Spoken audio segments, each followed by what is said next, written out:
नमस्कार मित्रांनो, आजची गोष्ट पुणे येथील आहे. तर चला बघूया आजची ही कथा.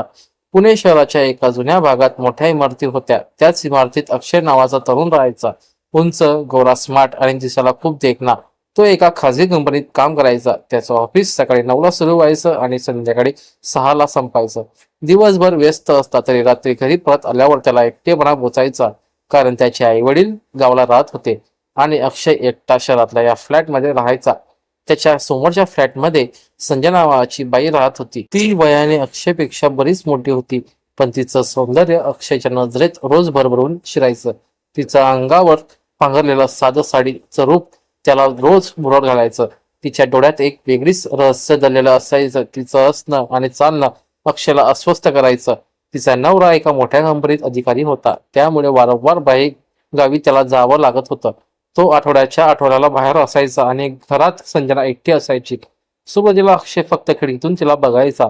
ती जेव्हा फुलांना पाणी घालायला बाहेर यायची तेव्हा त्याची नजर तिच्यावर थांबूनच राहायची. तिच्या चेहऱ्यावरच्या रेषा त्याला आणखी आकर्षण वाटायच्या. तिच्या हालचालीमध्ये एक वेगळाच आत्मविश्वास होता आणि तो आत्मविश्वास त्याच्या मनाला जखडून ठेवायचा. हळूहळू त्याच्या नजरा भिडायला लागल्या होत्या. सुरुवातीला संजना डोळे चुकवायची, पण नंतर तीही नकळत त्याच्याकडे पाहू लागली होती. एकदा अक्षय ऑफिसला निघाला होता तेव्हा खाली संजना भाजी आणायला आली होती. तो पुढे गेला आणि तिचा नमस्कार केला. ती थोडीशी थांबली आणि हलकसं हसली. त्याला विचारलं, ऑफिसला चाललाय का? त्याने हो म्हणून उत्तर दिलं आणि तिच्या आवाजातली माया त्याच्या मनात घर करून गेली. त्या दिवसापासून ते दोघं जेव्हा भेटायचे तेव्हा 2-4 शब्द तरी बोलायचे. हळूहळू बोलणं वाढलं आणि एके दिवशी संजनाने त्याला चहा प्यायला बोलावलं. तिच्या घरात पहिल्यांदा पाऊल टाकताना अक्षयच्या मनात उत्सुकता आणि थोडीशी भीती होती. घरात मोकळं वातावरण होतं. भिंतीवर कुटुंबाचे फोटो होते आणि टेबलावर छान फुल ठेवलेले होते. तिने त्याला चहा दिला आणि त्याला विचारलं, ऑफिस कसं चाललंय?" अक्षय म्हणाला, "काम खूप आहे, पण तुझ्याशी बोलताना बरं वाटतं." संजना हलकेच असली आणि म्हणाली, "लोक काहीतरी बोलतील म्हणून कधी कधी भीती वाटते, पण मला देखील तुझ्याशी बोलायला आवडतं." या भेटीनंतर त्यांचं नातं आणखी जवळ आलं. आता अक्षय रोज ऑफिसवरून आल्यावर तिच्याकडे थांबायचा आणि ते खूप गप्पा मारायचे. कधी कधी तिच्या डोळ्यात एकटेपणा दिसायचा आणि अक्षयला तिच्या डोळ्यातलं स्वतःचं प्रतिबिंब दिसायचं. एकदा संजना म्हणाली, "आयुष्यात कधी कधी असं वाटतं की आपण स्वतःसाठी जगायला हवं, आपण फक्त इतरांसाठी जगतो." अक्षय शांतपणे तिचं बोलणं ऐकत राहिला आणि म्हणाला, "मला तुझ्या डोळ्यात काहीतरी वेगळं दिसत आहे आणि ते पाहून मला जगण्याचा अर्थ सापडतो." एकदा जोरदार पाऊस सुरू होता. बाहेर गडगडाट आणि विजेचा आवाज येत होता. अक्षय खाली उतरला आणि तिला म्हणाला, "ताई, पाऊस खूप आहे, मी थांबतो." तिने त्याला घरात बोलावलं. दोघंही खिडकीत बसलेले पाऊस बघत होते.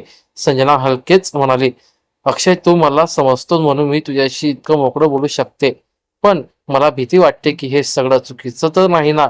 अक्षयने तिचा हातात हात घेतला आणि म्हणाला, "जे मनाला खरं वाटतं ते कधीच चुकीचं नसतं." तो स्पर्श संजनाच्या अंगातून विजेसारखा गेला. तिचं हृदय जोरदार धडधडायला लागलं. तिने डोळे मिटले आणि त्या क्षणी त्यांच्या श्वासाची उष्णता मिसळली. अक्षयने हलकेच तिच्या होठाला स्पर्श केला. संजनाला जणू सगळं जग विसरल्यासारखं झालं. ती त्याच्या मिठीमध्ये विरघळून गेली. त्यांच्या आयुष्यातला तो पहिला क्षण होता ज्याने दोघांना बांधून ठेवलं होतं. त्या दिवसानंतर त्यांच्या भेटी अधिक गुप्त आणि अधिक गरम झाल्या. संजनाला अक्षयमध्ये हवी ती माया मिळाली होती आणि अक्षयला तिच्यात पूर्ण आयुष्याचं समाधान मिळालं. ते गुपचूप कधी रिसॉर्टमध्ये भेटायचे तर कधी शहराबाहेर एखाद्या शांत जागी. प्रत्येक भेट अधिक बोल्ड आणि जिव्हाळ्याची होत गेली होती. त्यांचे क्षण इतके तीव्र असायचे की ते एकमेकांमध्ये पूर्ण बुडून जायचे. संध्याकाळी जेव्हा तिचा नवरा परतायचा तेव्हा ती त्याच्यासमोर शांत राहायची, पण तिच्या मनातले विचार आणि आठवणी अक्षयभोवतीच फिरायचे. अक्षयलाही ऑफिसमध्ये काम करताना तिचा चेहरा समोर यायचा. तिचं हसणं आणि तिचं मिठीतलं उबदारपणा त्याला विसरता यायचं नाही. एकदा दोघं शहराबाहेरच्या एका फार्म हाऊसला गेले होते. तिथं झाडांची सावली होती आणि वातावरणात गारवा होता. त्यांनी दिवसभर एकमेकांसोबत वेळ घालवला, गप्पा मारल्या, हसले आणि पुन्हा एकदा एकमेकांच्या जवळ आले. त्या दिवशी संजना म्हणाली, "अक्षय, तू मला नवं जीवन दिलंय, नाहीतर मी आयुष्यात फक्त एकटी आणि उदास राहिली असती." त्याच्या डोळ्यात अश्रू तरळले आणि तो म्हणाला, "संजना, मी तुला कधीच सोडणार नाही." दिवस जात होते आणि त्यांचं नातं आता फक्त गुप्त आकर्षण नव्हतं, तर एकमेकांसाठी जगण्याची गरज बनलं होतं. पण त्याच वेळी त्यांना भीती होती की जर कोणाला याची खबर लागली तर त्यांचं सगळं आयुष्य बदलून जाईल. म्हणून ते भेटी अधिक काळजीपूर्वक ठेवू लागले. पण त्यांच्या भावनांचं उधाण रोखणं त्यांना अशक्य नव्हतं. एका दिवशी दोघं शहराबाहेर एका हॉटेलमध्ये गेले. तिथे पोहोचल्यावर संजना थोडी संकोचली, पण अक्षयने तिच्या डोळ्यात बघून सांगितलं की इथे तू फक्त आपण दोघं आहोत आणि या क्षणाला आपल्याला जपायचं आहे. तिच्या मनातलं दडपण थोडं कमी झालं आणि ती त्याच्यासोबत रूममध्ये गेली. रूममध्ये गेल्यावर सुरुवातीला दोघं शांत बसले. वातावरणात एक विचित्र तणाव होता आणि ओढ होती. संजना खिडकीतून बाहेर बघत होती आणि अक्षय तिच्या मागे उभा राहून तिच्या खांद्यावरून हात ठेवला. ती हलकीशी थरथरली आणि मागे वळून त्याच्याकडे पाहू लागली. त्या नजरेत प्रेमही होतं आणि वासनेची तृणाही होती. अक्षयने तिच्या गालावर हात ठेवत तिला जवळ घेतलं आणि त्यांच्या होठाचा मिलाप झाला. तो एक साधा किस नव्हता, तर जणू आतापर्यंत दडपून ठेवलेला भावना आणि वासना त्यांचा उद्रेक होता. संजना अक्षयच्या मिठीत पूर्णपणे वितळून गेली. तिच्या हाताने त्याला घट्ट पकडलं आणि त्याच्यासोबत प्रत्येक क्षण अनुभवू लागली. त्या संध्याकाळी त्यांनी आपलं पहिलं शारीरिक नातं जोडलं. तो क्षण संजनासाठी अविश्वसनीय होता, कारण तिच्या आयुष्यातला पहिल्यांदा कुणी तिला इतक्या जिव्हाळ्याने आणि उत्कंठेने स्पर्श केला होता. तिच्या मनातले सगळे ताण मिटले होते. तिने स्वतःला अक्षयच्या हवाले केलं होतं. प्रत्येक स्पर्शासोबत तिचं नव्या आनंदात जगात प्रवेश केला होता. अक्षयने तिच्या प्रत्येक कोपऱ्याला प्रेमाने आणि उत्कंठेने स्पर्श केला. संजना त्याच्या पूर्णपणे हरवून गेली होती. तिच्या डोळ्यातून चमक दिसत होती. तिच्या होठावरून हलकीशी लाज बाहेर पडत होती आणि तिचे संपूर्ण शरीर अक्षयच्या प्रत्येक स्पर्शाला प्रत्युत्तर देत होतं. पुढचे काही दिवस त्यांच्या आयुष्यात जणू वादळ घेऊन आले होते. प्रत्येक भेटीत त्यांचा रोमॅन्स वाढत होता. संजना घरातही अक्षयच्या विचारात हरवून जात होती. तिचं मन सतत त्याच्याकडे ओढलं जात होतं. तिच्या नवऱ्यासोबत तिला काहीही वाटत नव्हतं, पण अक्षयच्या प्रत्येक नजरेतून तिला वेगळा स्पर्श जाणवत होता. एकदा ती अक्षयला भेटायला आली तेव्हा त्याने तिला सरळ आपल्या मिठीत ओढून घेतलं. संजना त्याच्या मिठीत इतकी हरवून गेली की तिला वेळेचं भानच राहिलं नाही. त्या भेटीत त्यांचा रोमॅन्स जास्त गोड झाला.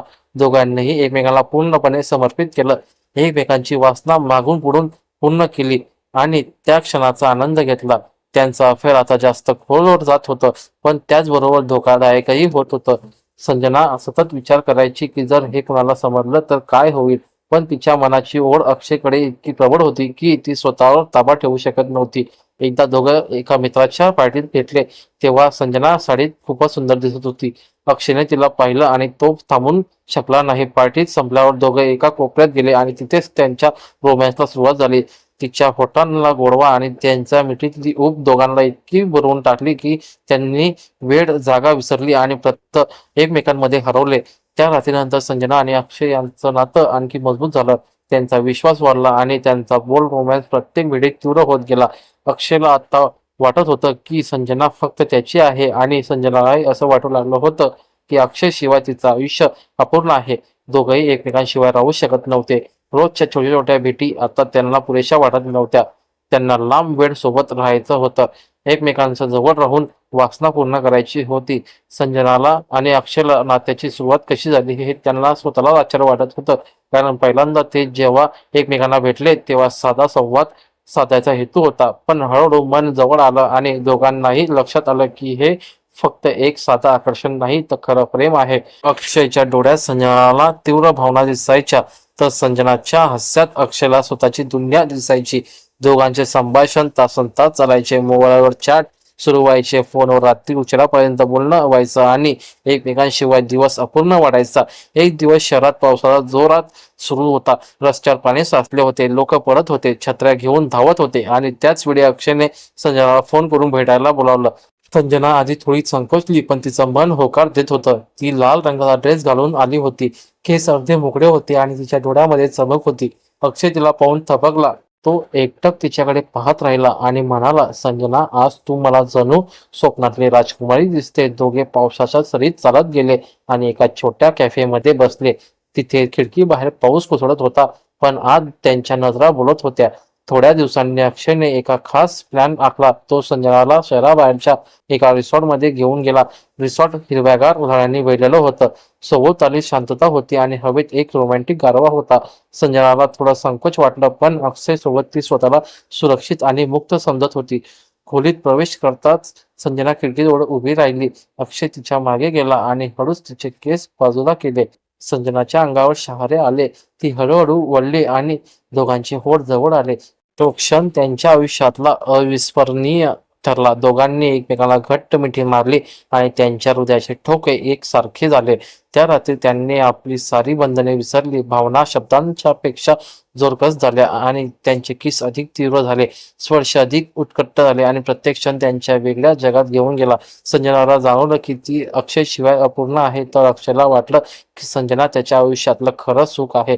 दोघांनी एकमेकांच्या डोळ्यात पाहिलं आणि त्या डोळ्यात भविष्यातले संसार स्वप्न दोघांना दिसू लागले. पुढच्या दिवसात त्यांचं नातं आणखी घट्ट झालं. पण समाजाच्या नजरा त्यांना त्रास देऊ लागल्या, अफवा उमटू लागल्या. संजना विवाहित असल्यामुळे लोक कुजबुजू लागले. अक्षयचं मन कधी कधी खिन्न व्हायचं, तर संजनाने त्याला नेहमी धीर दिला. ती म्हणायची, अक्षय, प्रेमाला कसलेही बंधन नसते. लोक काय म्हणतील याचा विचार करून आपलं खरं सुख आपण गमावूच नाही. मला फक्त तू हवा आहेस आणि मला माहिती आहे की आपलं नातं खरं आहे. एक दिवस गावातल्या मंडपात लग्नाचा कार्यक्रम होता. संजना आणि अक्षय दोघेही तिथे होते, पण लोकांच्या गर्दीत त्यांना एकमेकांशी मोकळं बोलता येत नव्हतं. तरीही नजरेत त्यांनी एकमेकांना हजारो गोष्टी सांगितल्या. रात्री कार्यक्रम संपल्यावर अक्षयने तिला मागच्या अंगणात भेटायला बोलावलं. अंधार होता, आकाशात तारे चमकत होते आणि मंद वारा वाहत होता. संजना आली आणि अक्षयच्या मिठीत शिरली. दोघे काही काळ न बोलता एकमेकांच्या जवळ राहिले. त्यावेळी त्यांच्या नात्याचं गांभीर्य आणि जिव्हाळा जाणवला. काळ जसा पुढे गेला तसं त्यांचं नातं अधिक मजबूत झालं. संजनाचा नवरा तिच्याशी थंड वागत होता. त्याला संसारात रस नव्हता, त्यामुळे संजना अक्षयकडे अधिक झुकली. अक्षयने तिचं मन मोकळेनं आदर जपलं आणि तिचं हास्य कायम ठेवण्याचा प्रयत्न केला. काही वेळा ते शहराबाहेर फिरायला जायचे, काही वेळा अक्षयच्या मित्राच्या फ्लॅटवर भेटायचे, तर तिथे कधी एकत्र जेवण करायचे, चित्रपट बघायचे आणि मग एकमेकांच्या मुठीमध्ये हरवून जायचे. त्या क्षणामध्ये त्यांना बाहेरचं जगात काही भान नसायचं. एक दिवस गावातल्या मंडपात लग्नाचा कार्यक्रम होता. संजना आणि अक्षय दोघेही तिथे होते, पण लोकांच्या गर्दीत त्यांना एकमेकांशी मोकळं बोलता येत नव्हतं. तरीही नजरेचं त्यांनी एकमेकांना हजारो गोष्टी सांगितल्या. रात्री कार्यक्रम संपल्यावर अक्षयने तिला मागच्या अंगणात भेटायला बोलावलं. अंधार होता, आकाशात तारे चमकत होते आणि मंद वारा वाहत होता. संजना आली आणि अक्षयच्या मिठीत शिरली. दोघे काही काळ न बोलता एकमेकांच्या जवळ राहिले. त्यावेळी त्यांच्या नात्याचं गांभीर्य आणि जिव्हाळा जाणवलं. काळ जसजसा पुढे गेला तसतसं त्यांचं नातं अधिक मजबूत झालं. संजनाचा नवरा तिच्याशी थंड वागत होता. त्याला संसारात रस नव्हता, त्यामुळे संजना अक्षयकडे अधिक झुकली होती. अक्षयनेही तिचं मनोमन आदर जपलं होतं आणि तिचं हास्य कायम ठेवण्याचा प्रयत्न केला होता. काही वेळा ते शहराबाहेर फिरायला जायचे, काही वेळा ते अक्षयच्या मित्राच्या फ्लॅटवर भेटायचे, तिथे एकत्र जेवण करायचे, चित्रपट बघायचे आणि मग एकमेकांच्या मिठीत हरवून जायचे. त्या क्षणांमध्ये त्यांना बाहेरच्या जगाचा काही भान नसायचा. एका दिवशी मात्र मोठा प्रसंग घडला. संजनाच्या नवऱ्याला त्यांच्या नात्याचा संशय आला. त्याने संजनाला प्रश्न विचारले आणि घरात भांडण सुरू झाले. संजना खूप रडली. ती अक्षयला भेटायला आली आणि म्हणाली, अक्षय, मी तुटले. आता मला ह्या सगळ्यातून बाहेर पडायचं आहे. मी तुला गमावू शकत नाही. अक्षयने तिचा हात धरून म्हणाला, संजना, मी आहे तुझ्या सोबत. आपण सगळ्या अडचणींचा सामना करू. आपलं प्रेम कोणत्याही वादळापेक्षा मजबूत आहे. त्या दिवशी दोघांनी एकमेकांना पुन्हा एकदा जवळ घेतलं आणि वचन दिलं की काही झालं तरी ते एकमेकांना सोडणार नाहीत. त्यांनी भविष्यात एकत्र राहायची स्वप्न पाहिली होती.